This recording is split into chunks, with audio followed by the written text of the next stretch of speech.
बहुत सरल है, बहुत मुश्किल नहीं है। जिसके हृदय में प्रेम होता है वही प्रेम करता है, और जिससे प्रेम होता है उसी से करता है ना। तो अगर हमारे हृदय में कृष्णा के प्रति प्रेम जागृत हो जाए तो हम कृष्णा से प्रेम करते रहेंगे। जब प्रेम करते रहते हैं तो कैसी अनुभूति होती है, सदैव उसके बारे में सोचते हैं। यही तो कृष्णा बोल रहे है ना। हाँ, प्रेमा भक्ति, हरे कृष्णा। चलिए, तो एकादशी हम लोगों को ये अपॉर्चुनिटी देती है कि हम ये प्रेमा भक्ति, जो प्रेम की स्थिति है, इसमें दृढ़ हो पाए, शुद्ध हो पाए, दृढ़ हो। हाँ, हाँ, संकल्प हमारा क्लियर है। हरे कृष्ण, हरे कृष्ण। चलिए, तो जिन जिन को एकादशी की महिमा रीड करनी है अभी बस वही हैंड रेज करें। और एकादशी की महिमा रीड करना है, नहीं ऐसे तो नहीं, ऐसे तो नहीं, एकादशी की महिमा रीड करना है। हाँ, हाँ, ट्रांसफॉर्मेशन नहीं, शुद्ध भक्ति का प्रयास ग्रुप पे आया हुआ है, शुद्ध भक्ति का प्रयास उस ग्रुप पे आया हुआ है। अश्लीषा माता जी, आप उसमें से पढ़ सकती हैं। अश्लीषा माता जी, हरे कृष्ण गुरु जी। ये स्क्रीन शेयर कर सकते हैं? हरे कृष्णा। माता जी आप स्टार्ट करें, हम लोग सुनने का कार्य स्टार्ट करते हैं। कोई स्क्रीन शेयर कर सकता है तो प्लीज कर दीजिए, मैं नहीं करता। ओके गुरु जी, हरे हरे कृष्णा। हम आज पवित्रोत्पन्न पुत्रदा एकादशी मना रहे हैं। श्री युधिष्ठिर महाराज ने कहा, हे मधुसूदन, कृपया मुझ पर दया करें और श्रावण महीने जुलाई से अगस्त के शुक्ल पक्ष के दौरान होने वाली एकादशी का वर्णन करें। परम भगवान श्री कृष्ण ने उत्तर दिया, मैं खुशी से इसकी महिमा आपको बताऊंगा। द्वापर युग के भोर में महिजीत नाम का एक राजा रहता था, जिसने महिष्मती पुरी के राज्य पर शासन किया था। क्योंकि उसका कोई पुत्र नहीं था, उसका सारा राज्य उसे पूर्णतया उदासीन प्रतीत होता था। एक विवाहित व्यक्ति जिसकी कोई संतान नहीं हो, उसे इस या अगले जन्म में कोई खुशी नहीं मिलती है। संस्कृत में संतान के लिए पुत्र शब्द है। पु एक विशेष नरक का नाम है और त्र का अर्थ है पाप के भय से बचाने वाला। इसीलिए प्रत्येक विवाहित पुरुष को कम से कम एक पुत्र पैदा करना चाहिए और उसे उचित रूप से प्रशिक्षित करना चाहिए। तभी पिता जीवन की नारकीय स्थिति से मुक्त हो सकता है। लेकिन यह आदेश भगवान विष्णु या कृष्ण के शुद्ध भक्तों पर लागू नहीं होता है, क्योंकि भगवान उनके पुत्र, पिता और माता बन जाते हैं। लंबे समय तक इस राजा ने उत्तराधिकारी पाने की बहुत कोशिश की, लेकिन कोई लाभ नहीं हुआ। अपनी आयु को बढ़ते देख राजा महिजीत की चिंता और बढ़ गई। एक दिन उसने अपने सलाहकारों की एक सभा में कहा, मैंने इस जीवन में कोई पाप नहीं किया है और मेरे खजाने में कोई पाप का धन नहीं है। मैंने देवताओं या ब्राह्मणों का कभी भी अपमान नहीं किया। जब मैंने युद्ध किया और राज्यों पर विजय प्राप्त की, तब भी मैंने सैन्य कला के नियमों तथा विनियमों का पालन किया और हमेशा अपनी प्रजा की अपने बच्चों की तरह रक्षा की है। मैंने अपने परिजनों को भी दंडित किया यदि उन्होंने कानून का उल्लंघन किया है। यदि मेरा शत्रु सभ्य और धार्मिक है, तो मैंने सदैव उसका स्वागत किया है। हे द्विज आत्मा हो, यद्यपि मैं वैदिक मानकों का धार्मिक और निष्ठावान अनुयायी हूँ, फिर भी मेरा निवास पुत्रहीन है। कृपया मुझे इसका कारण बताएं। यह सुनकर राजा के ब्राह्मण सलाहकारों ने आपस में इस विषय पर चर्चा की और राजा को लाभान्वित करने के उद्देश्य से उन्होंने महान ऋषियों के विभिन्न आश्रमों का भ्रमण किया। अंत में वे एक ऋषि के पास आज आए जो तपस्वी, शुद्ध और आत्मसंतुष्ट थे और जो सख्ती से व्रत का पालन कर रहे थे। उनकी इंद्रियां पूरी तरह से नियंत्रण में थी। उन्होंने अपने क्रोध पर विजय प्राप्त की थी और वह अपने व्यावसायिक कर्तव्य को निभाने में उत्तीर्ण थे। इस महान आत्मा से मोहित होकर राजा महिजीत के सलाहकारों ने उन्हें प्रणाम किया। राजा के प्रतिनिधियों ने कहा, हे महान ऋषि, हम आपके पास एक बहुत ही गंभीर समस्या को हल करने में आपकी मदद मांगने के लिए आए हैं। हमारे राजा महिजीत पुत्रहीन है, हालांकि उन्होंने हमारा अपने पुत्रों की तरह पालन तथा रक्षा की है। पुत्रहीन होने के कारण उन्हें इतना दुखी देखकर, हे ऋषि, हम भी बहुत दुखी हो गए हैं। इसलिए हम घोर तपस्या करने के लिए जंगल में आ गए हैं। हमारे सौभाग्य से आप हमें प्राप्त हुए। अब हम नम्रता पूर्वक पूछते हैं कि आप हमें बताएं कि हमारे दयालु राजा को पुत्र प्राप्ति कैसे हो सकती है।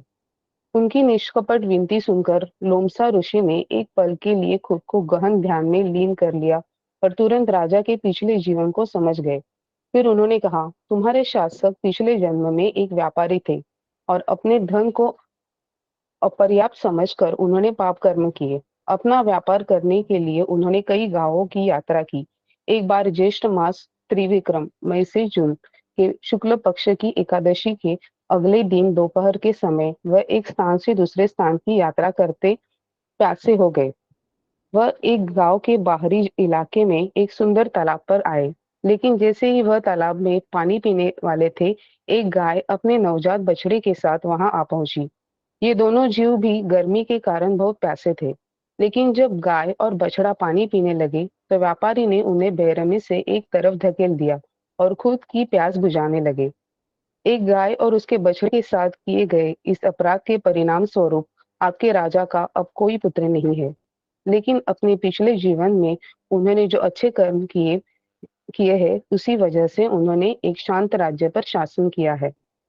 यह सुनकर राजा के सलाहकारों ने उत्तर दिया, हे प्रसिद्ध ऋषि, कृपया हमें कुछ निर्देश दे जिससे हमारे राजा के पापों का नाश हो सके। कृपया उन पर अपनी करुणा प्रदान करें ताकि उनके परिवार में एक राजकुमार का जन्म हो।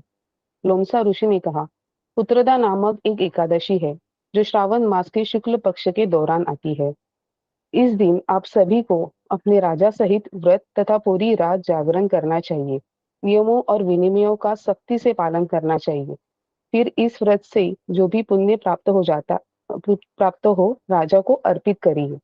यदि आप मेरे इन उपदेशों का पालन करेंगे, तो निश्चय ही उन्हें उत्तम पुत्र की प्राप्ति होगी। लोमसा ऋषि के इस वचनों को सुनकर राजा के सभी सलाहकार अत्यंत प्रसन्न हुए तथा उन सभी ने उन्हें अपना कृतज्ञ प्रणाम किया। खुशी से उनकी आंखों में चमक आ गई और वे घर लौट आए। जब श्रावण का महीना आया, तो राजा के सलाहकारों ने लोमसा ऋषि के उपदेश को याद किया और उनके निर्देशन में महिष्मतीपुरी के सभी नागरिकों के साथ साथ राजा ने एकादशी के व्रत का पालन किया।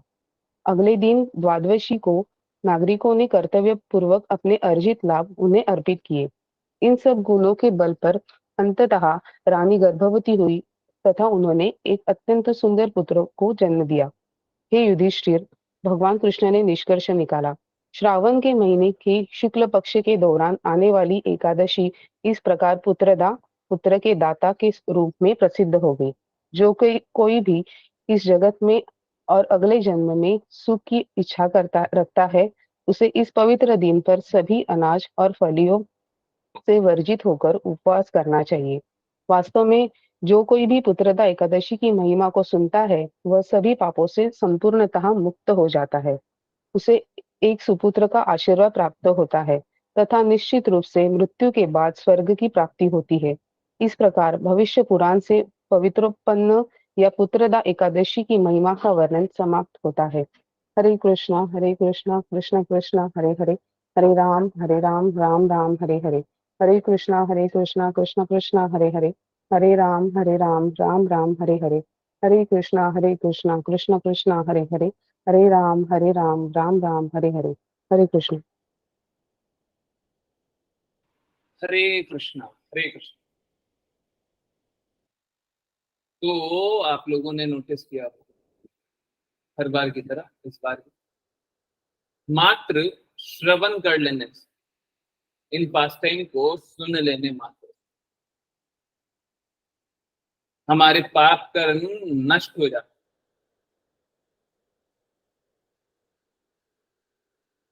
सुनना ऐसे ही नहीं होता है।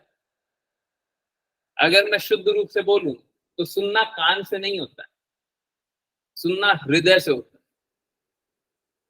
है। अगर मात्र कानों से सुने, आधा अधूरा कुछ समझे और हृदय तक कोई बात पहुंची नहीं, तो कोई लाभ नहीं। आप इस बात को समझिए, जब तक हमारा हृदय पवित्र नहीं होता, जब तक हमारा हृदय पवित्र नहीं होता, हम भक्ति कर भी नहीं रहे, अभी भक्ति शुरू नहीं हुई है। हृदय को पवित्र करना अत्यंत इंपॉर्टेंट, जरूरत, जरूरी है।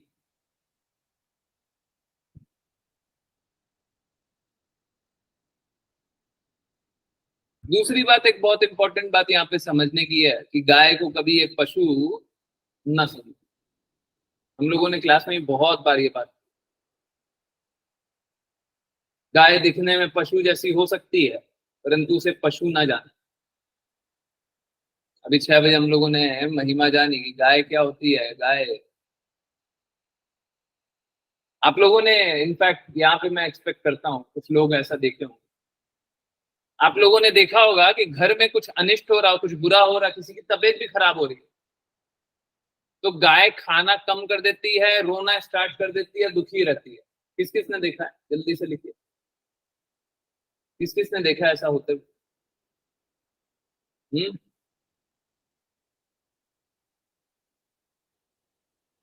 हरे कृष्णा। और किन्हीं ने नहीं देखा? 2-3 डिवोटी ने देखा बस? हाँ, यस, हरे कृष्णा। ठीक है। हाँ। आप समझिए, ये सामान्य स्थिति नहीं है।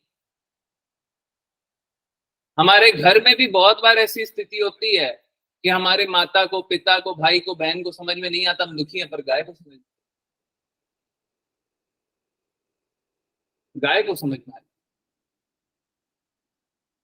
सोच के देखिए, इस प्रकार की चेतना है उनके अंदर।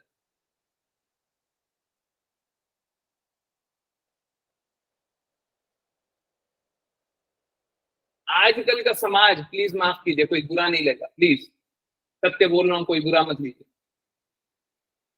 आजकल का समाज गायों की सेवा करने के बजाय कुत्तों की सेवा कर रहा है। प्लीज माफ कीजिए, आजकल का समाज कुत्तों वाला समाज हो गया।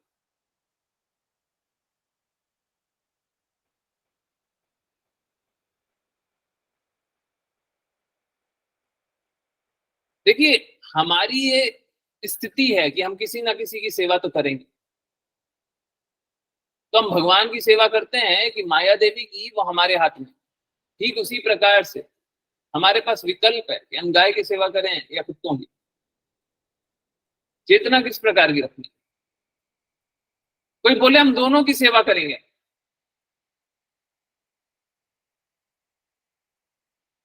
तो ये सामान्य नहीं है, ये सामान्य बात नहीं है, ऐसा नहीं हो। ये बस बोलने की बातें। आप समझिए इस बात को। देखिए, कृष्णा का एक नाम है असम ऊर्ध्वा। कृष्णा के बराबर भी कोई नहीं, कृष्णा के ऊपर भी कोई नहीं। जब हम बोले कि हम सबकी पूजा करेंगे, हमारे लिए सब भगवान है, तो स्थिति यही होती है कि हम कृष्णा के पोजीशन को नीचे कर देते हैं, क्योंकि हम उनके बराबर किसी को कर देते हैं। असम ऊर्ध्वा हम नहीं मानते, असम, जिसके बराबर कोई ना हो, हम इस बात को नहीं मानते।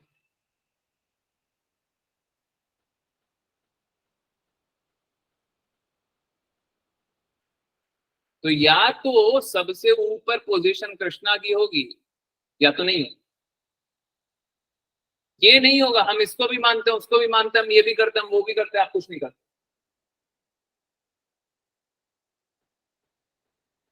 ठीक उसी प्रकार से अगर हम गाय को भी दूसरे पशु के समान कुछ समझ लें, तो हम गाय का मान नहीं करते।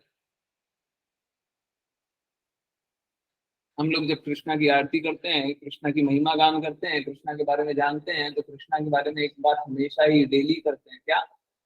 गौ ब्राह्मण हिताय च, करते हैं ना? गौ ब्राह्मण हिताय च।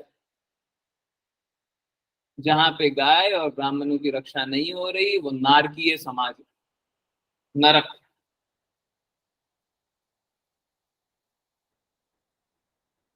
तो गाय की रक्षा होनी चाहिए। सोच के देखिए, गाय को मात्र पानी नहीं पिलाया, गाय को पानी पीने दे रहे थे और उसको क्या किया, हटा दिया, मात्र इतना सा किया। और उससे क्या हुआ, उससे इतना पाप अर्जित कर लिया कि पुत्र की प्राप्ति नहीं हो रही। देखिए यहाँ पे ये भी बहुत इंपॉर्टेंट है, पुत्र, हम लोग शास्त्रों में जानते हैं, मैंने बहुत बहुत पहले ही कभी सुना था कि पुत्र की जरूरत होती है, अगर करना है तो पुत्र की जरूरत होती है, नहीं तो हम मुक्त नहीं होते, नहीं तो हम बद्ध रह जाते हैं। मुक्ति चाहिए तो पुत्र चाहिए। भौतिक जगत वाले अपना अपना अवधारणा लगा देते हैं, इसमें क्या रीजन होगा, क्या रीजन होगा, तो रीजन बना देते हैं कि पुत्र होता है ना तो आग देता है, और अगर कोई आग दे रहा है तब तो मुक्ति हो जाएगी, और अगर आग नहीं दे रहा पुत्र तो मुक्ति नहीं होगी, शरीर को आग दे रहा। परंतु प्रॉब्लम मालूम है क्या, प्रॉब्लम ये है कि हम लोग तो शरीर है ही नहीं, हम लोग शरीर है क्या।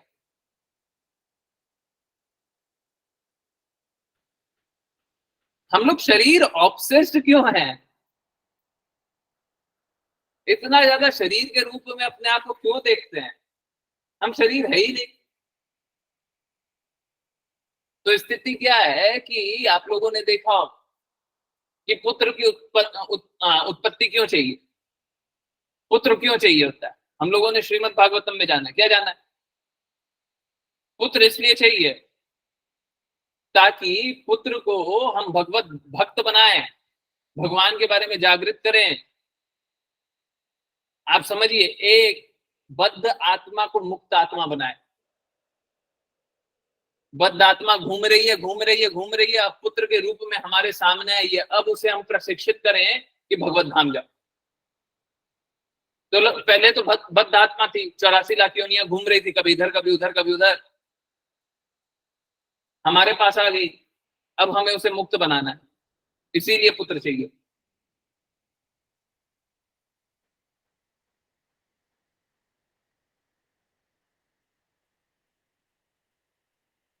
तो पुत्र की उत्पत्ति भी इसीलिए होनी चाहिए। आज के समाज में इस प्रकार का पालन नहीं हो पाता। देखते हैं कि माता पिता खुद ही भ्रमित रहते हैं, तो पुत्र को कैसे गाइड करेंगे। तो आप जो भी हो, माता हो, पिता हो, भाई हो, बहन हो, चाचा हो, काका हो, कोई भी हो, आप किसी को भी जानते हो, कोई भी रिश्ते में जानते हो, ये आपका दायित्व है कि अगर आपने भगवत प्रेम को चखा है तो कृपया सब तक वितरित कीजिए, सभी को बताइए, सभी को तारने का कोशिश कीजिए, नहीं तो वो बद्ध आत्मा ही बन करके फंसी रहेंगी।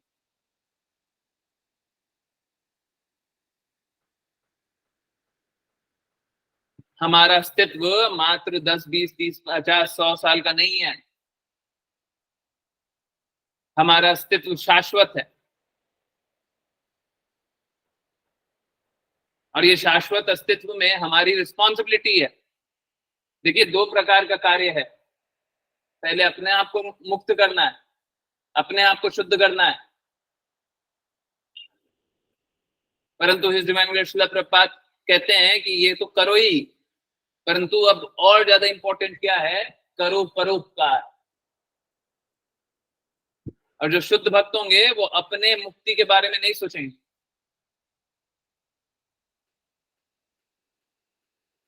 परंतु जब तक आपने भगवत प्रेम को चखा नहीं है तब तक आप दूसरों को वो प्रेम चखा नहीं सकते। तो सबसे पहले अपने आप को प्रेम वो चखिए। और एक बात और जानिए, हम सभी कष्ट इसलिए झेल रहे हैं क्योंकि हम इस बद्ध शरीर में हैं, और इस बद्ध शरीर में हम प्रभु बनना चाहते हैं, हम स्वामी बनना चाहते हैं। हमारी स्थिति है, जीवेरा स्वरूप है नित्य कृष्णदास। हमारा स्वरूप कैसा है कि हम नित्य कृष्णदास हैं। परंतु हम कर क्या रहे हैं, हम स्वामी बनना चाहते हैं। अगर कोई दास, अब सोच के देखिए, कोई कोई एक बिजनेस है जहां पे दास को स्वामी के पोजीशन पे बैठा दिया, देखते होंगे बहुत सारी बिजनेस होती है जहाँ पे स्वामी जो मालिक होता है वो क्या घूमने चले गया है, बहुत सारा बिजनेस होता है ना, मालिक कहाँ पे चला गया, घूमने चला गया, और दास को ही बोला कि तुम मेरे सीट पे बैठ जाओ और कोई काम आता है तो उसे कर देना। अब दास था तो अच्छा, अच्छा मतलब चोरी चकारी नहीं करता, परंतु जितने देर के लिए मालिक गया, दास अपने आप को स्वामी समझने लग गया, हम ही स्वामी। अब बताइए मूर्खता है कि नहीं? हम्म।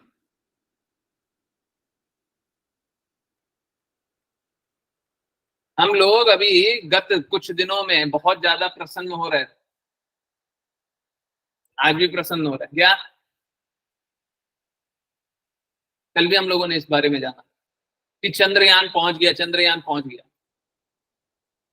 बहुत अच्छी बात।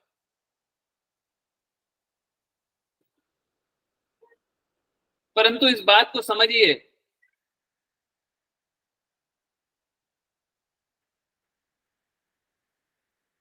कि इससे आपके निर्धारित कर्तव्य में कोई भी बदलाव नहीं हो रहा है। जीव का स्वरूप क्या है? नित्य कृष्ण दास। आप ये बताइए, आप अपने कर्तव्य में कैसे आगे बढ़ रहे हैं? जिनने चंद्रमा पे यान भेजना था उनने भेज दिया, उनने अपना निर्धारित कर्तव्य किया, आप अपना निर्धारित कर्तव्य कैसे कर रहे हैं? सब कोई जीवन को अलग अलग दृष्टिकोण से देखेगा।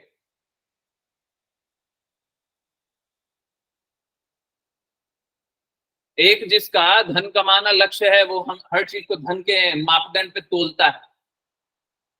कोई पॉलिटिशियन होगा तो सब कोई को पावर के मापदंड पे तोलेगा। कोई सुंदर दिखता है, सुंदर देखना होता है, सुंदरता का लोभ है तो सुंदरता के मापदंड पे तोलता है। तो सबको ही अपने अपने दृष्टिकोण से चीजों को देख रहा है, उनको देखने दीजिए। आप बताइए, आप अपना निर्धारित कर्तव्य किस प्रकार का? हमें अपना निर्धारित कर्तव्य करना, कृष्णा बताया है भगवत गीता में, हमें अपने वृत्ति परक कार्य करना, दूसरों का कार्य नहीं करना है,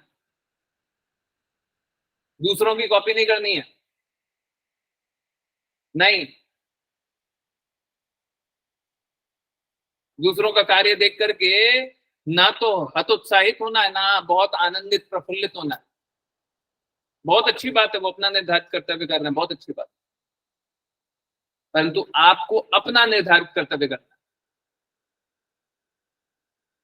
हमको अपनी प्रेस्क्राइब ड्यूटी करनी है।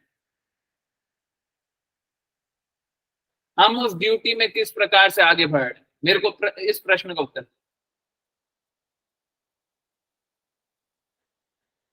है ना। तो हमें जो भी अपना निर्धारित कर्तव्य है, सभी को अपना निर्धारित कर्तव्य करना है। तो अपना निर्धारित कर्तव्य अच्छे से कीजिए। हाँ, अपने शरीर को अस्तित्व ना जानिए, बद्ध अवस्था में अपने आप को हंसाइए नहीं।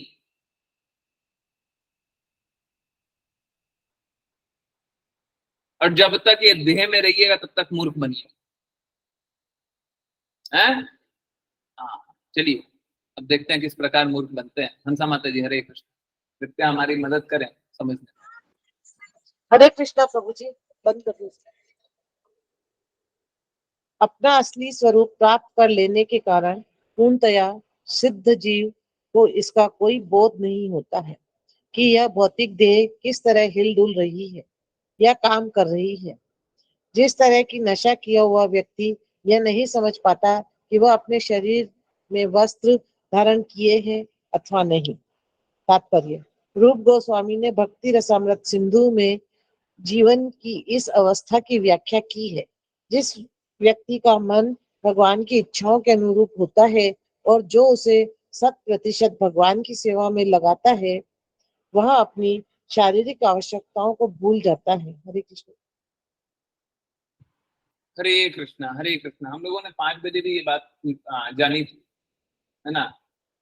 हम लोग माधवेंद्रपुरी के बारे में जानते थे। तो देखिए क्या है, अगर कोई प्रेम में स्थित होता है तो बस प्रेम करता है। हमको इस स्थिति में पहुंच जाना है कि हम प्रेममयी जीवन जिए, बस हर स्थिति में हम प्रेम की अनुभव करें और हम शुद्ध हो जाए। प्रेममयी जीवन जिए। दर्द के साथ जी करके क्या लाभ है? अगर कोई कष्ट वाला, दर्द वाला जीवन जीना चाह रहा है तो क्या लाभ है? मैं चैलेंज करता हूं सभी के लिए, पूरे विश्व में कोई एक बता दे जो इस भौतिक जगत में रहते हुए आनंद भोग रहा है।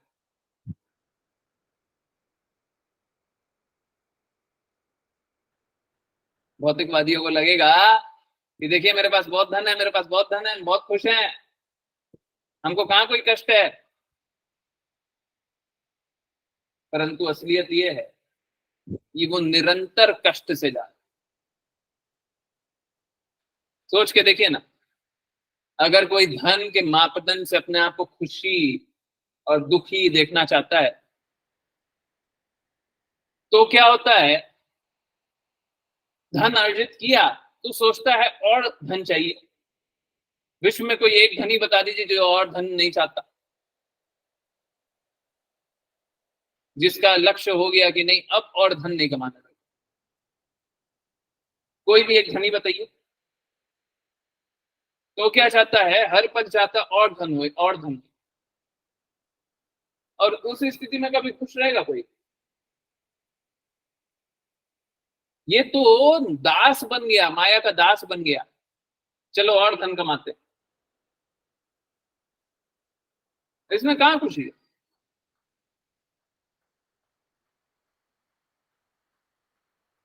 तो हर स्थिति में इस जगत में रहते हुए दुखी है ना। तो जब भक्त बनते हैं, जब अपने अस्तित्व को जानते हैं, अपनी वास्तविकता को जानते हैं और अपने शाश्वत संबंध को जानते हैं, भगवान से अपने शाश्वत संबंध को जानते हैं,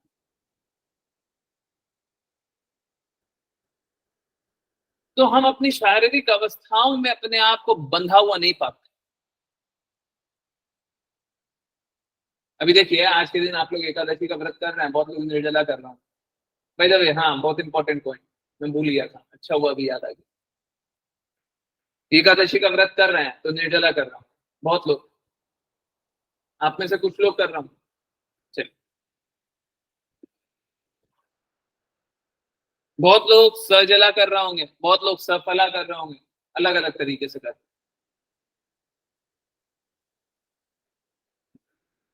एक बात बताइए, जब आप निर्जला व्रत कर रहे हैं या सजला कर रहे हैं या सफला भी कर रहे हैं, तो आपकी जो शारीरिक जो आवश्यकता है उसके प्रति आप अपने आप को कॉन्शियसली, हाँ, जागृत अवस्था में उसे क्या करते हैं, उसे चैनलाइज करते हैं, उसे ज्यादा बड़ा नहीं बनने देता। और इस अवस्था में क्या होता है, इस अवस्था में हम शुद्ध होना, हम प्रयास करते हैं, हम शुद्ध होने का प्रयास करते हैं। धीरे धीरे धीरे धीरे हम क्या करते हैं, हम अपने आप को शुद्ध करने का प्रयास करते हैं। तो एकादशी करते हैं तो क्या होता है, हम अपनी इंद्रियों पे नियंत्रण करते हैं। अच्छा, एक इंपॉर्टेंट बात, कल वैष्णव भी व्रत करेंगे और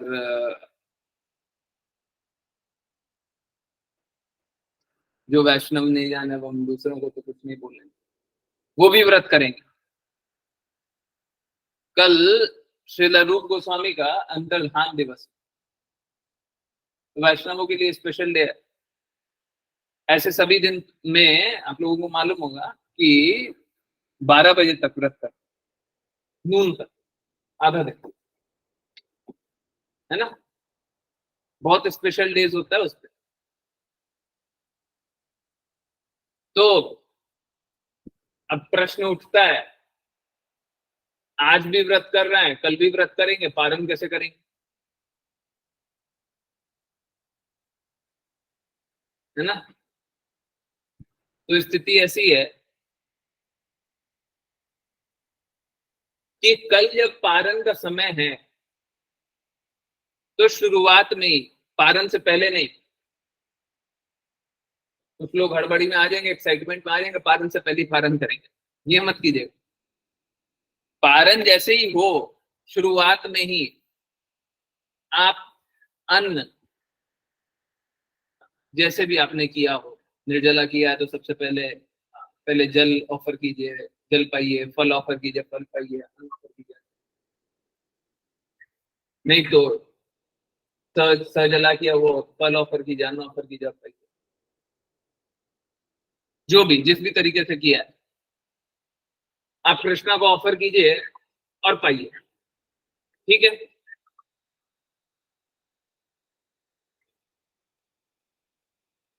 तो सबसे पहले व्रत का पारण कीजिए, और पारण करने के बाद जैसे ही पारण कर दिया, दूसरे दिन का फिर से व्रत स्टार्ट कर। ठीक है। पारण का समय सभी को मालूम होगा, है? लेट मत कीजिएगा। पारण का समय जब स्टार्ट होता है, स्टार्टिंग में ही, है ना। एक्चुअली में कॉन्सेप्ट ये है कि दोनों दिन के मध्य में जो समय है, दोनों दिन के जो मध्य में समय है, वहां पे पारण करेंगे और अगले दिन फिर से कंटिन्यू करेंगे। अब हमारी उतनी क्षमता नहीं हो पाती कि 1 मिनट में ही हम पारण कर ले। ठीक है, 5 मिनट, 10 मिनट, 15 मिनट, जो भी लगता है लीजिए, है ना। तो इस प्रकार से पारण करके फिर से नेक्स्ट डे कंटिन्यू कर। ठीक है, ये भी बताओ। ठीक है।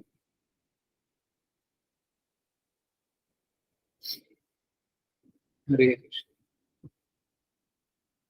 यस, किन्हीं और की, सॉरी, ऋचा माता जी, हरे कृष्ण। हरे कृष्ण प्रभु जी। ऐसे मुक्त योगी के इंद्रियों सहित शरीर का भार भगवान अपने ऊपर ले लेते हैं, और यह शरीर तब तक कार्य करता रहता है जब तक इसके दैवाधीन कर्म समाप्त नहीं हो जाते। इस प्रकार अपनी स्वाभाविक स्थिति के प्रति जागरूक तथा योग की चरम सिद्धावस्था समाधि में स्थित मुक्त भक्त शरीर के गौण फलों को निजी निजी कहकर स्वीकार नहीं करता। इस प्रकार वह अपने शारीरिक कार्यकलापों को स्वप्न में संपन्न कार्यकलाप सदृश मानता है। तात्पर्य, निम्नलिखित प्रश्न उठाए जा सकते हैं। जब तक मुक्त आत्मा शरीर के संपर्क में रहता है तो शारीरिक कार्य उसे क्यों नहीं प्रभावित करते?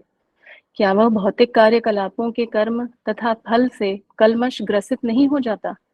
ऐसे प्रश्नों के उत्तर में इस श्लोक में कहा गया है कि मुक्त आत्मा के भौतिक शरीर का भार भगवान अपने ऊपर ले लेते हैं। यह जीव की जीवनी शक्ति के कारण कार्य नहीं करता होता। वह विगत कर्मों की प्रतिक्रिया यानी फल स्वरूप ही कार्य करता है। एक बिजली का पंखा बंद करने के बाद भी कुछ काल तक घूमता रहता है। यह गति विद्युत धारा के कारण नहीं होती, किंतु पिछली गति के सातत्य रूप में होती है। इसी प्रकार यद्यपि मुक्त जीव सामान्य व्यक्ति की भांति कार्य करता प्रतीत होता है, किंतु उसके कर्मों को विगत कर्मों के सातत्य रूप में मानना होगा। स्वप्न में मनुष्य अपने अपने को अनेक शरीरों में विस्तारित देख सकता है, किंतु जगने पर वह यह समझ सकता है कि ये सारे शरीर झूठे थे। इसी प्रकार यद्यपि मुक्त जीव के शरीर के गौण फल यथा बच्चे, पत्नी, घर आदि होते हैं, किंतु वह इन शारीरिक विस्तारों की पहचान अपने आप से नहीं करता। वह जानता है कि ये सब भौतिक स्वप्न की उपज है। स्थूल शरीर पदार्थ के स्थूल तत्वों से बना है और सूक्ष्म शरीर मन, बुद्धि, अहंकार तथा कल्मशग्रस्त चेतना से बना है। यदि मनुष्य स्वप्न के सूक्ष्म देह को झूठा मान सकता है और अपनी पहचान उस देह से नहीं करता, तो निश्चित रूप से एक प्रबुद्ध व्यक्ति को सूक्ष्म शरीर के साथ भी अपनी पहचान नहीं करनी चाहिए। जिस प्रकार प्रबुद्ध व्यक्ति स्वप्न में देखे शरीर के कार्यकलापों से कोई संबंध नहीं रखता, उसी तरह मुक्त आत्मा का वर्तमान शरीर के कार्यकलापों से कोई संबंध नहीं होता। दूसरे शब्दों में, चूंकि वह अपनी स्वाभाविक स्थिति से अवगत रहता है, अतः वह देहात्म बुद्धि को कभी स्वीकार नहीं करता। हरे कृष्ण प्रभु जी। हरे कृष्ण हरे कृष्ण।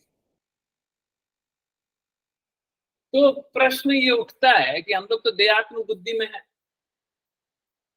हम लोग तो भौतिक कार्यकलाप कर रहे हैं। नहीं, आप लोग यहाँ पे बैठे हुए हैं, श्रीमद् भागवतम समझने का प्रयास कर रहे हैं। ये प्रयास करना ही आध्यात्मिकता है।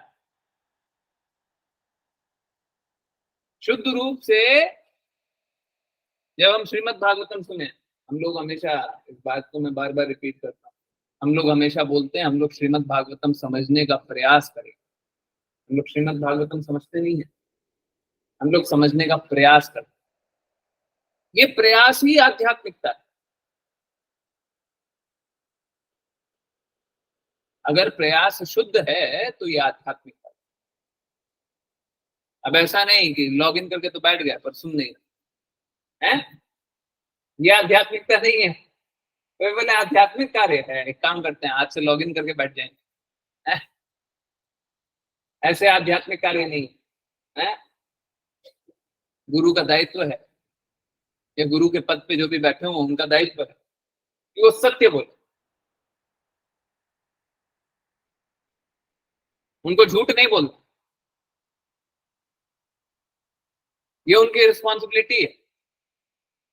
पूरे जगत में सब कोई मिथ्या भाषण करता है, मिथ्या बोलते रहते, कुछ भी झूठ बोलते रहते, प्रपंच चल रहा है।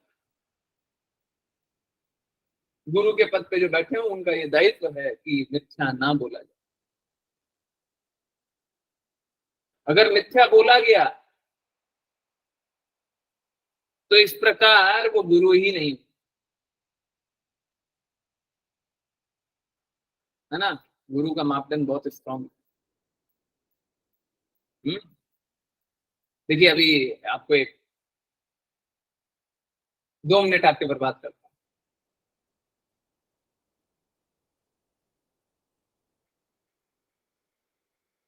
2 दिन पहले, 1 दिन पहले एक स्वप्न देखा, वो एक्चुअली में यहां से बहुत बहुत इंपॉर्टेंट है, आपको बात समझ में आएगी क्यों मैं बोल रहा हूं।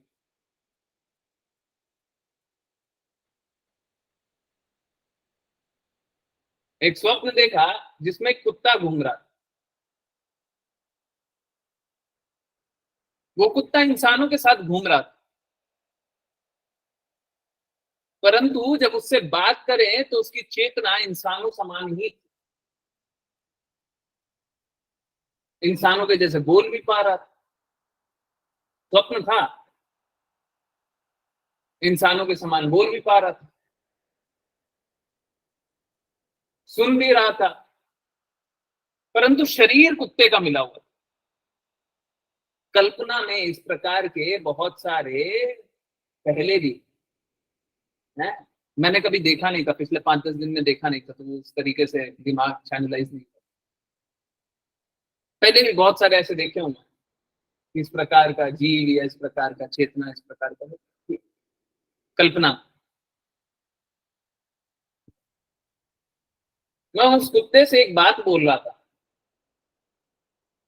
कि तुझको तो ये कष्ट समझ में आ रहा है कि कुत्ते का शरीर लेकर के कितना दुख है, तू तो भक्ति कर ले।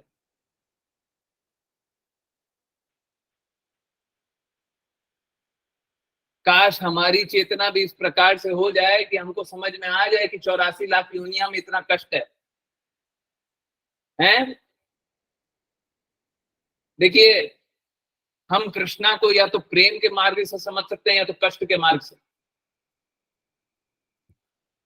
अब कोई प्रेम के मार्ग से कृष्णा के प्रेम को समझना नहीं चाहता, अस्वीकार कर देना चाहता, कोई प्रेम के मार्ग से कृष्णा को नहीं समझना चाहता, तो मेरा रिक्वेस्ट ये है कि चलिए प्रेम के मार्ग से मत समझिए, कष्ट के मार्ग से समझ लीजिए। किन्हीं को इस भौतिक जगत में रहते हुए भी अगर कष्ट मिल जाए तो बुरा नहीं है, कोई बुरा नहीं है। सुदामा निर्धन हो गए थे, उसमें कोई बुराई नहीं थी, कुछ बुरा नहीं हुआ था उनके साथ। हम लोग भौतिक जगत में इस प्रकार की कहानी सुन करके रोने लग जाते, कोई निर्धन था बहुत धनी हो गया है? कितना संघर्ष झेला है जीवन में, किसी के साथ बहुत बुरा कार्य हो गया, उनने अपने जीवन में झेला है। देखिए ये सब हृदय विदारक है, हृदय को दर्द देने वाला है, परंतु ये तो दर्द जन्म जन्मांतर मिल रहा है, इस जन्म में थोड़ी ना मिला, पिछले जन्म में नहीं मिला था और अगले जन्म में नहीं मिलेगा। तो अगर कोई कृष्णा के प्रेम को ना समझ पाए तो कम से कम दर्द से समझ लीजिए कि आप कृष्णा से दूर रह करके कष्ट पा रहे हैं, दर्द पा रहे हैं।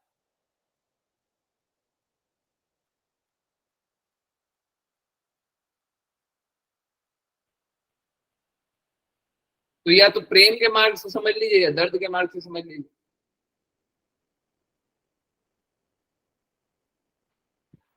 परंतु भौतिक जगत में रहने के बाद माया के प्रभाव में हम लोग हम लोगों की स्थिति होती है क्या कि हम सोचते हैं चलो ठीक है, जितना किया उतना ठीक, जो हो रहा है वो ठीक, जैसा हो रहा है ठीक। ये ठीक नहीं, ये ठीक नहीं। हम्म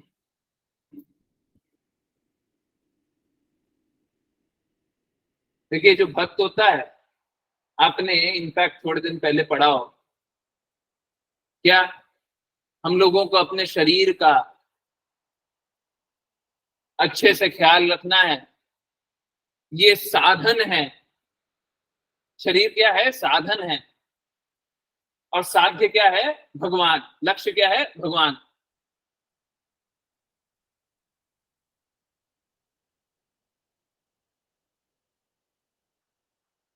तो एक्चुअली में ये कॉन्ट्राडिक्टरी है, विरोधाभासी।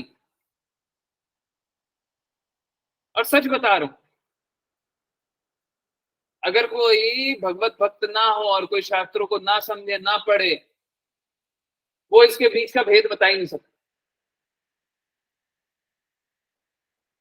एक तरफ तो बोल रहे हैं साधन है और दूसरे तरफ बोलते हैं शरीर को मानते ही नहीं है, शरीर के अस्तित्व को मानते ही नहीं है, शरीर का भार भगवान ले लेते हैं। श्रील प्रपात बोलते हैं कि हम लोगों को अपने शरीर का ध्यान देना चाहिए, इसलिए ताकि हम उसको कृष्णा के लिए लगा सकें। अगर हम भगवान के लिए अपने शरीर को ना लगाएं तो कोई लाभ नहीं है, शरीर का कोई लाभ नहीं। अगर हम अपनी जीवा को भगवान के लिए उपयोग ना कर सके, आंखों को भगवान के लिए, कानों को भगवान के लिए, नाक को भगवान के लिए, त्वचा को भगवान के लिए, बुद्धि को, मन को भगवान के लिए उपयोग ना कर पाए, तो ये सब इसका कोई लाभ नहीं है, इस शरीर का कोई लाभ नहीं, इन इंद्रियों का कोई लाभ नहीं।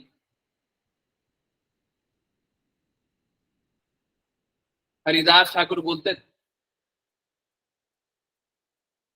कि मैं दिन में 21 घंटे चैंट करता हूँ, हैं? वो बोलते थे, कल परसों शायद बताया, कि मैं कम चैंट करता हूं, मैं कम नाम जप करता हूं। सोच के देखिए, आज आप लोगों को रविवार का अवसर मिला था, सभी को।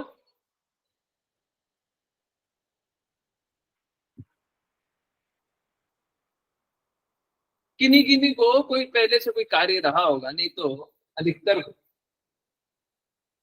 इस प्रकार की स्थिति रही होगी कि वो अधिकाधिक नाम जप कर सकता था। परंतु कितने लोगों ने नाम जप एक्स्ट्रा किया? बहुत ज्यादा किया।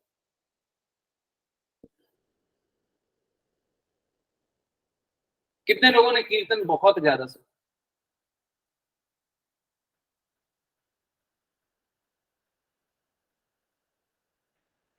तो जब अवसर मिले तो उसका पूर्ण रूप से लाभ ले लेना चाहिए। हम लोग जो ये भक्ति करने का प्रयास कर रहे हैं, ये अहेतु की कृपा है। हम डिजर्व नहीं करते हैं, हमको मिलना नहीं चाहिए, परंतु फिर भी मिल रहा है।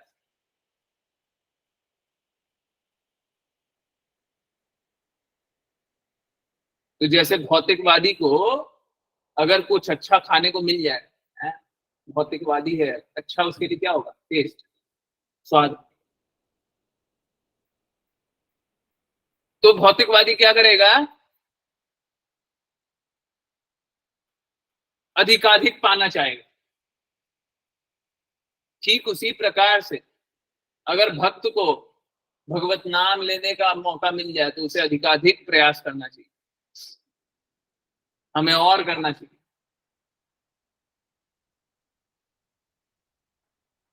है ना।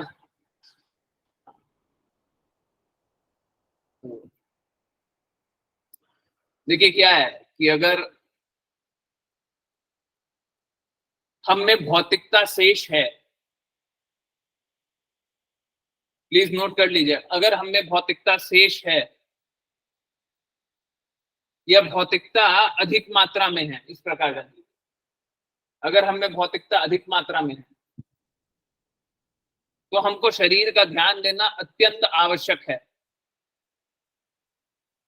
परंतु अगर पूर्ण रूप से भौतिकता से अपना अस्तित्व नहीं देखते तो हमको अपने शरीर का ध्यान देने का कोई आवश्यकता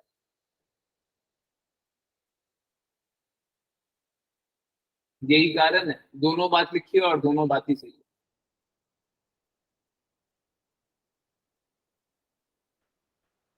है ना। परंतु सबकी स्थिति ऐसी नहीं होगी कि वो भौतिकता शून्य हो जाए या भौतिकता बहुत ही कम हो जाए। इस प्रकार की सबकी अवस्था नहीं है। अगर आपकी अवस्था नहीं है, आप अपने आप को उत्तम मत जानने लगे, ये बहुत बड़ी मूर्खता होगी। आपकी स्थिति है कि आपके पास भौतिक जगत, आपकी स्थिति है कि आपके पास बहुत कम धन है और आप अपने आप को बहुत धनी समझने लग जाए, तो ये मूर्खता होती है ना। ठीक इसी प्रकार से अगर आपकी स्थिति है कि अभी आप भक्ति में आगे बढ़े नहीं है और आप अपने आप को बहुत प्रबुद्ध जानने लगेंगे और फिर बोलिए शरीर का कोई मतलब नहीं है, ये मूर्खता होगी। इस प्रकार से आप कृपया गलती से भी मत कीजिएगा। शरीर के खराब होने से हमारी भक्ति खराब होती है ना, जब तक हम पूर्ण मुक्त आत्मा नहीं। तो देखिए असलियत यही है कि हरि गुरु वैष्णव की कृपा रहती है, हम लोग क्या देखते हैं? असंभव से असंभव कार्य हो जाता है। इसमें अपनी स्थिति को दृढ़ मत समझ लीजिए, अपने आप को उन्नत मत जान लीजिए। अरे देखिए हमारा शरीर है ना, हम तो मुक्त आत्मा बन गए। अभी कोई मुक्त आत्मा नहीं बने हैं। उनने अपनी हेतु की कृपा छीन ली ना, तो पता चल जाएगा मुक्त आत्मा। तो क्या होता है, गुरु बहुत कृपालु होते हैं। हम डिजर्व नहीं भी करते हैं तब भी गुरु बोलते हैं कि ये बहुत प्रयास कर रहा है, मेरा बड़ा प्रिय है, इस पे कृपा कर दो। इसीलिए बारंबार देखते हैं कि आप भक्ति करने का प्रयास करते हो, गुरु आपकी ऐसी स्थिति बना देते हैं। इसका अर्थ ये नहीं है आप अपने आप को उन्नत जान लीजिए, है ना। हाँ, सपने की अवस्था में मतलब ये मोड ऑफ इग्नोरेंस क्या होता है? जागृत अवस्था में सोते हुए रहना है। तो इस प्रकार से जागृत अवस्था में सोते हुए मत रहिए। गुरु हम पे हेतु की कृपा कर रहे हैं, बहुत अच्छी बात है, परंतु इस हेतु की कृपा को इस प्रकार मत देख लीजिए कि हम उन्नत हो गए, हम बहुत क्वालिफाइड हो गए ना इसलिए गुरु हम पे कृपा कर रहे हैं। नहीं, आप कभी भी उतने क्वालिफाइड नहीं हो सकते हैं कि गुरु से आप कृपा प्राप्त कर लें।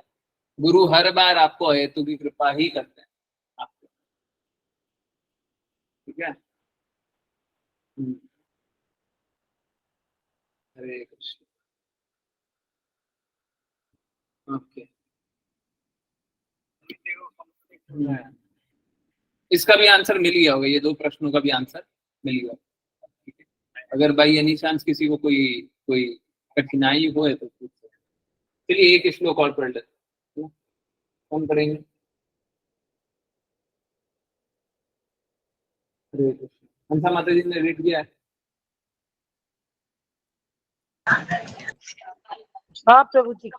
कर लीजिए ना, फिर से कीजिए, हाँ, जल्दी से। ओके प्रभु जी, एक सेकंड मेरे को। हरे कृष्णा। परिवार तथा संपत्ति के प्रति अत्यधिक स्नेह के कारण हम मनुष्य पुत्र तथा संपत्ति को अपना मानने लगता है और भौतिक शरीर के प्रति स्नेह होने से वह सोचता है कि यह मेरा है। किंतु वास्तव में जिस तरह मनुष्य समझ सकता है कि उसका परिवार तथा उसकी संपत्ति उससे पृथक है, उसी तरह मुक्त आत्मा समझ सकता है कि वह तथा उसका शरीर एक नहीं है। तात्पर्य, इस श्लोक में वास्तविक ज्ञान की अवस्था बताई गई है। बच्चे तो अनेक हैं, किंतु कुछ को हम अ, अपने स्नेह के कारण अपने पुत्र पुत्री के रूप में स्वीकार करते हैं, यद्यपि हम यह भली भांति जानते हैं कि ये बच्चे हमसे पृथक हैं। इसी प्रकार धन के लिए अत्यधिक स्नेह होने के कारण बैंक में जमा संपत्ति को हम अपनी मानते हैं। इसी प्रकार हम कहते हैं कि यह शरीर हमारा है क्योंकि इसके प्रति हमें स्नेह है। हम कहते हैं कि यह मेरा शरीर है, फिर हम अपने स्वामित्व भाव को बढ़ाते हुए कहते हैं यह मेरा हाथ है, यह मेरा पांव है, यह मेरी बैंक बचत है, यह मेरा पुत्र है, मेरी पुत्री है, आदि आदि। किंतु वास्तव में हम जानते हैं कि पुत्र तथा संपत्ति हमसे भिन्न है। यही हाल है, यही हाल इस शरीर का है। हम अपने शरीर से पृथक है, यह समझने यानी बोध का प्रश्न है, और सही सही समझना ही प्रतिबुद्ध कहलाता है। भक्ति या कृष्ण चेतना के विषय में ज्ञान प्राप्त करके मनुष्य मुक्त बन जाता है। हरे कृष्ण। हरे कृष्णा, हरे कृष्णा। देखिए, आप समझिए, ये थोड़ा सा एक बार के लिए कठिन लगेगा परंतु एकदम सरल है। 10:05 5 मिनट, 5 शुरू में डिफिकल्ट लगेगा परंतु एक्सट्रीमली सिंपल, एकदम सरल। देखिए, सबसे पहले इस बात को जानिए, जब तक हम सभी उपाधियों से मुक्त नहीं होंगे तब तक हम भक्ति नहीं करेंगे। शुद्ध भक्ति करनी है, सभी उपाधियों से मुक्त होना पड़ेगा। मेरा मेरा मेरा मेरा मेरा मेरा की अवस्था में भक्ति नहीं। जब हम सभी उपाधि को जानेंगे, ये कृष्णा की है, ये कृष्णा की है, ये कृष्णा की है, ये कृष्णा की है, ये भी कृष्णा की, तब भक्ति होगी। हम भगवान को कब जानेंगे? जब सभी के स्रोत को भगवान को जानेंगे। कृष्णा भगवत गीता में बताते हैं, मैं सभी का जन्म देने वाला प्रजापिता बीज हूं। तो जब हम इस अस्तित्व को मानेंगे तभी जाकर के हम भक्ति करेंगे, तब तक हम शुद्ध भक्ति नहीं करेंगे। अब स्थिति कैसी होती है, हम लोग मेरा मेरा मेरा मेरा समझते हैं, और हम क्या करते हैं, अपने पिता से, अपने पुत्र से, हम अपने पत्नी से, संतान से, इससे उससे उससे उससे बहुत प्रेम करते हैं, देश से, समाज से बहुत प्रेम करते हैं। स्थिति कैसी है, आप तो शुद्धता से प्रेम कर रहे होंगे, परंतु आपकी शुद्धता इतनी शुद्ध नहीं है कि उसमें विकार ना हो। कहने का अर्थ ये है कि आप तो शुद्धता का प्रयास कर रहे होंगे, परंतु आप कितना भी शुद्ध कर लें, है? ये कुछ वैसा ही है कि जहर को ले आया है, एक बोतल में जहर को ले आया और बोले इसको शुद्ध कर दीजिए। अब जहर को कितना भी शुद्ध कर देंगे वो जहर ही रहेगा, जहर का अस्तित्व नहीं बदल जाएगा। ठीक उसी प्रकार से हम यहाँ पे कितना भी शुद्ध करके प्रेम करना चाहेंगे वो अशुद्ध प्रेम ही रहेगा। हम लोगों की सभी की उम्मीदें होती है, प्रेम जिससे भी करते हैं उससे उम्मीदें होती है। अगर उम्मीदों के नीचे जाकर के बात करने लग जाए तो हमारा प्रेम समाप्त हो जाएगा। हम अपने पुत्र से बहुत प्रेम करते हैं और पुत्र हमें गाली देने लग जाते हैं। गाली नहीं देगा, एक्सट्रीम केस ले लीजिए, परंतु एक लेवल है। हम चाहते हैं पुत्र ये करे, और अगर पुत्र वो ना करे तो, अगर पुत्र मेरी बात ना माने तो वही प्रेम रहेगा। तो इस भौतिक जगत में हम जितना भी प्रेम कर लें, वो प्रेम कैसा होता है, वो प्रेम सेल्फिश मोटिव के साथ होता है। हमको ये मिलेगा तब तो प्रेम, नहीं मिलेगा तो प्रेम। तो ये प्रेम है क्या? ये तो बिजनेस है, ये तो धंधा है। आप कितना भी कुछ भी प्रयास कर लें, कोई भी संबंध में ले आए, इसी प्रकार का। एक माँ पुत्र को अपने छाती से दूध पिलाती, परंतु वो पुत्र ही माता का अहित करने लग जाए तो प्रेम वश पिलाती है, उनसे ज्यादा प्रेम कोई नहीं करेगा भौतिक जगत में। भौतिक जगत में प्रेम का अगर सबसे सही रिफ्लेक्शन देखना हो तो वो है, परंतु ऐसा भी देखा जाता है ना, पुत्र ही अहित करता है। बहुत बार छोटे छोटे नाखून होते हैं, नाखून से नोचने लग जाता है तो माता क्या करती है? वही पुत्र जिससे प्रेम करते उसी से दुखी हो जाते। यही है भौतिक जगत, यही है भौतिक जगत। हम कहने के लिए प्रेम करते हैं, प्रेम करते हैं, प्रेम करते हैं, परंतु हम उम्मीदों से ठीक विपरीत हो जाए तो प्रेम समाप्त। परंतु कृष्णा क्या करते हैं? हम लोग इतने विपरीत कार्य करते हैं, कृष्णा कभी भी परमात्मा रूप में हमारा साथ छोड़ देते हैं क्या?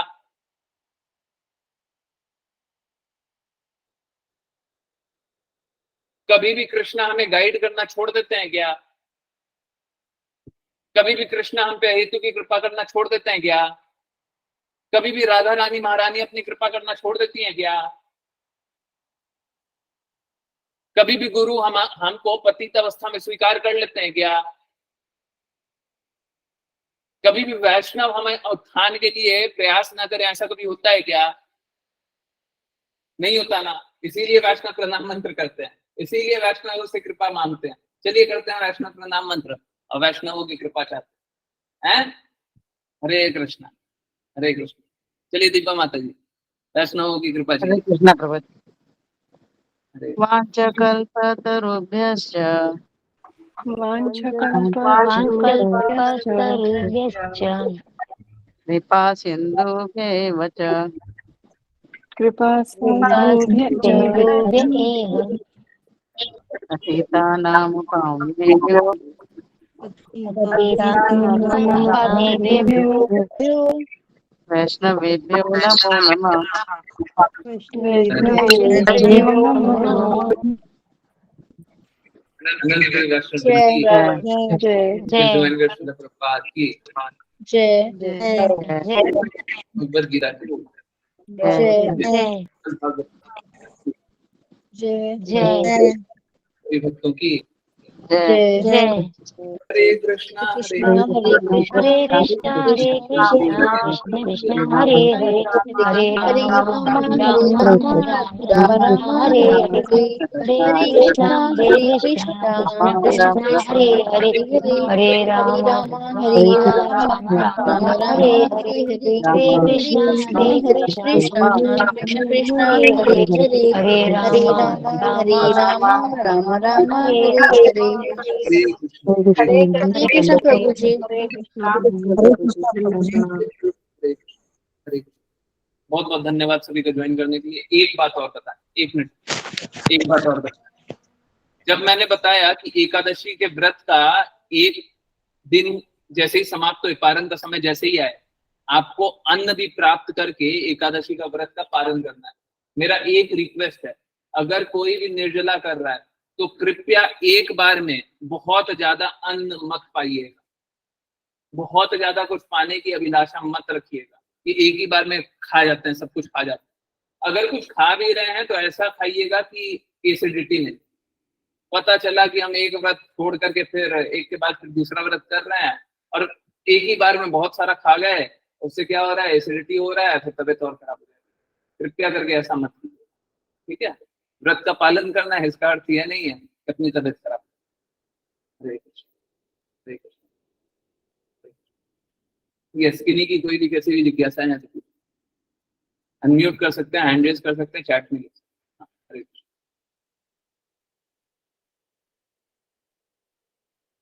हरे कृष्ण। यस यस, पूछे पूछे, कैसे भी कोई भी जिज्ञासा। हरे कृष्ण। नहीं, कोई जिज्ञासा नहीं। हरे कृष्णा प्रभु जी। हरे कृष्ण। प्रभु जी पारण का समय कब है?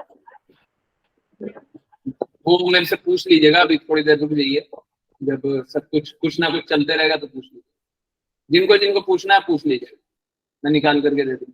आप लोगों को वैसे बोलते हैं वैष्णव कैलेंडर डाउनलोड करने के लिए, कोई बात नहीं, मैं बताऊंगा, ठीक है। आप अपना लोकेशन बताइएगा, सबको ही अपना चैट में लोकेशन बताइएगा, ऐसे अनम्यूट करके मत पूछिएगा। उसके लिए चैट में लोकेशन बताइएगा, चैट में आंसर मिलेगा।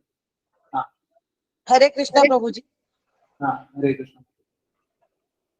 ये इसका एक जिज्ञासा है मेरे पोते की। हाँ पूछिए ना। एकादशी के दिन चावल क्यों नहीं बनाए जाते हैं? ऐसा कुछ नहीं है कि बस चावल ही नहीं बनाया जाता, कोई भी अन्न नहीं खाया जाता। मैं भी बहुत जगह ये सुनता हूँ कि चावल नहीं खाते, परंतु ऐसा कहीं पे लिखा ही नहीं, मैंने पढ़ा है, मैंने नहीं पढ़ा।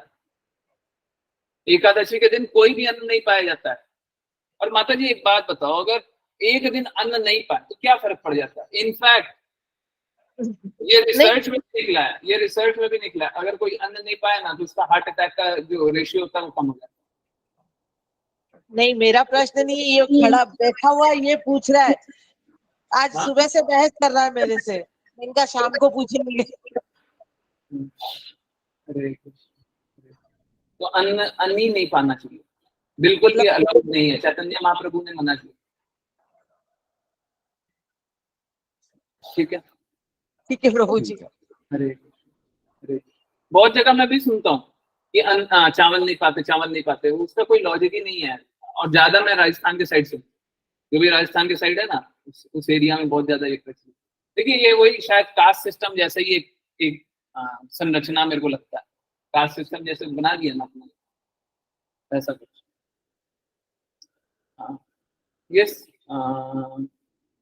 किन्हीं ने कुछ बोला था, क्या बोला था?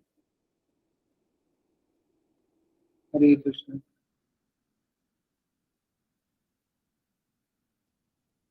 आप शेयर कर दीजिए, हर्षित प्रभु जी आप शेयर कर दीजिए।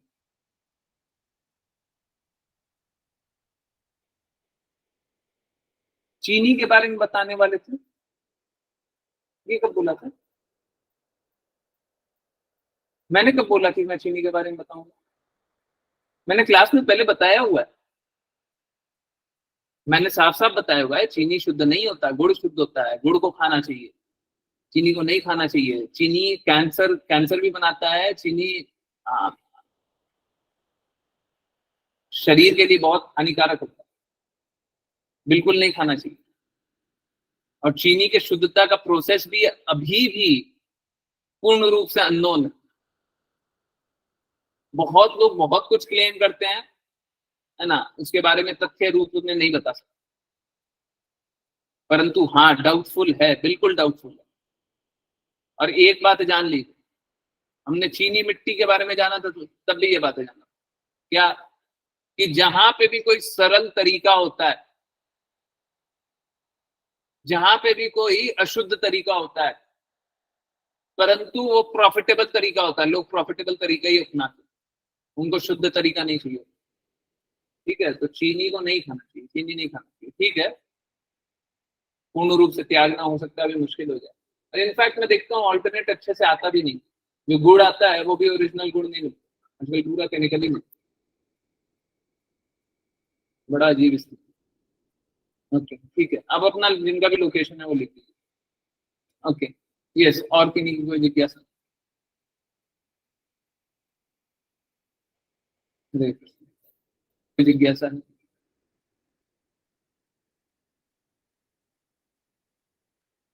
हाँ सुबह पूछा था तो मैंने कहा मना किया था, तब मैंने एक्सप्लेन किया था, मैंने क्या लिखा था मैं पढ़ देता हूँ, देखिए।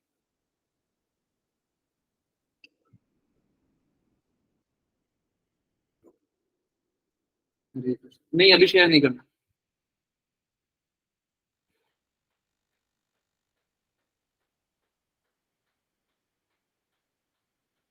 ये इसकी नहीं और की कोई जिज्ञासा है तो पहले पूछ लेना, मैं निकाल करके पढ़ के बता दूँ। वी डिस्कस्ड दिस, डिस्कस्ड का मतलब होता है हम लोगों ने बात की हुई है इस पे, इन क्लास एज वेल, हम लोगों ने इस पे पहले भी बात की हुई, ठीक है, तो हम लोगों ने पहले भी जाना होगा कि हम लोगों को चीनी का प्रयोग नहीं करना चाहिए, हम लोगों को गुड़ का ही प्रयोग करना चाहिए। उस टाइम भी शायद बोला था कि व्रत के समय हमेशा ही गुड़ का प्रयोग,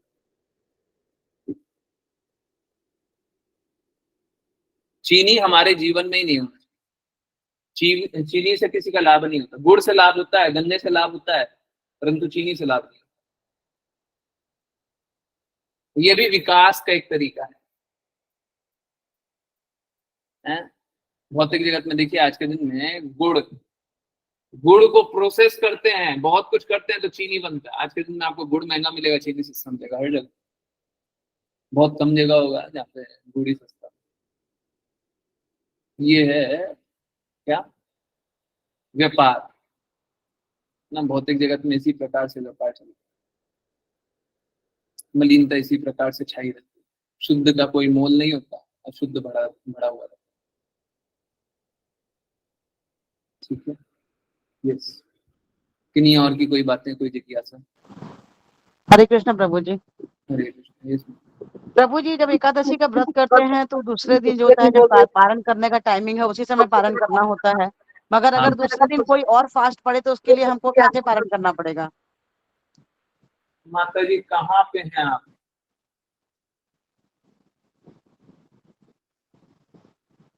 सभी को पता चल गया कि आप सो रही थी आज क्लास में। नहीं प्रभु जी, मैंने सुना। तो सुना तो उसमें क्या डाउट है, ये बताइए ना, मतलब पूरा एकदम डिटेल में डिस्कस किए थे, कॉन्सेप्ट क्या है वो भी डिस्कस किए थे, ये गलत बात है। देखिए एक बात है जानिए, अगर गुरु के पद पे जान रही है तो आदेशों का पालन आपको करना है,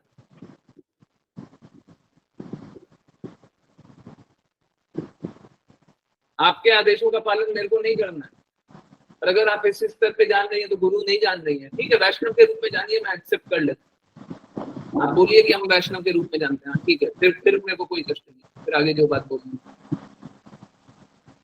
क्योंकि फिर समर्पण नहीं है, प्रॉब्लम वहां पे है, समर्पण नहीं है, समर्पण के बिना शुद्धि नहीं है, शुद्धि के बिना प्रेम नहीं है, प्रेम के बिना कृष्णा नहीं।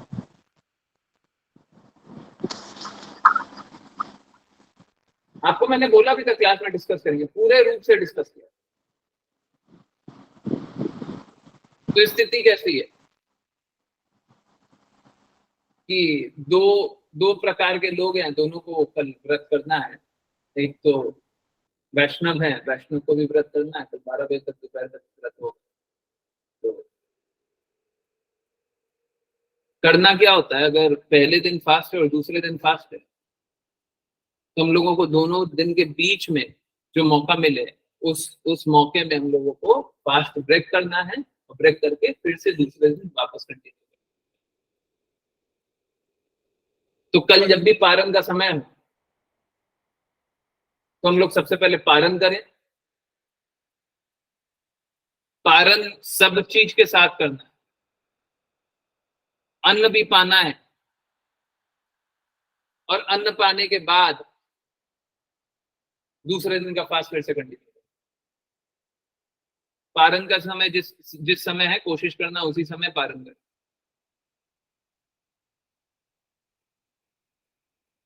है ना। और कभी भी टाइम रहता है जैसे 7:57 का 6:57 का, तो 6:57 नहीं 6:58 को पारण कीजिए, क्योंकि 6:57 कुछ सेकंड हो गए। कोई ऐसा मत कीजिएगा कि 6:57 दिखा 6:57 वो पारण नहीं हुआ, पाप हो गया। ठीक है, हरे कृष्ण। जी प्रभु जी, हरे कृष्ण। ये सब कुछ बताया हुआ था, इसमें से कोई भी बात नहीं है, इनफैक्ट बहुत ज्यादा और डिटेल में बताया हुआ।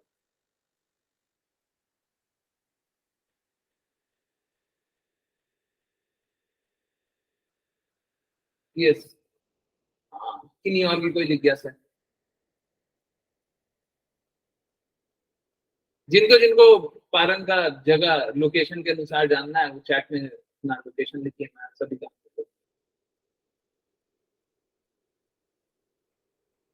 यस, और किन्हीं की कोई जिज्ञासा नहीं? कुछ नहीं है, सबका आंसर हो गया।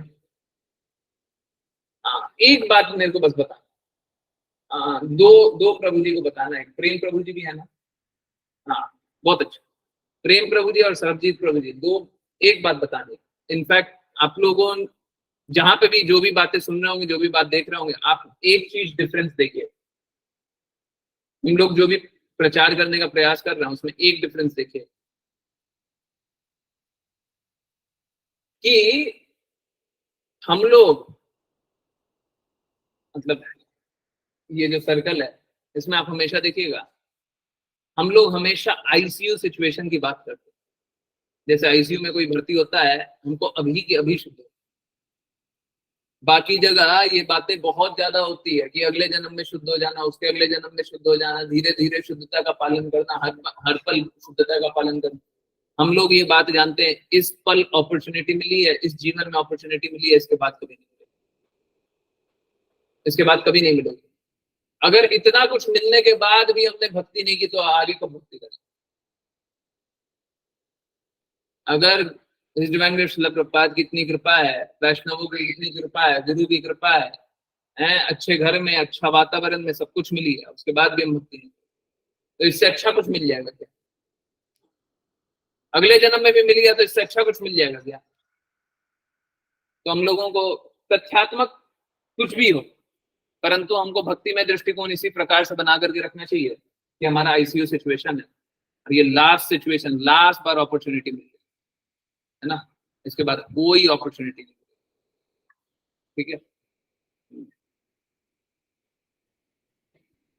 हरे कृष्ण। तो चलिए अब इस डिवाइन श्रील प्रभुपाद को सुने, है ना, और वीडियो रोकते हैं। किन्हीं की कोई जिज्ञासा है तो कुछ, वीडियो रोकते हैं। डिवाइन श्रील प्रभुपाद को सुनने के बाद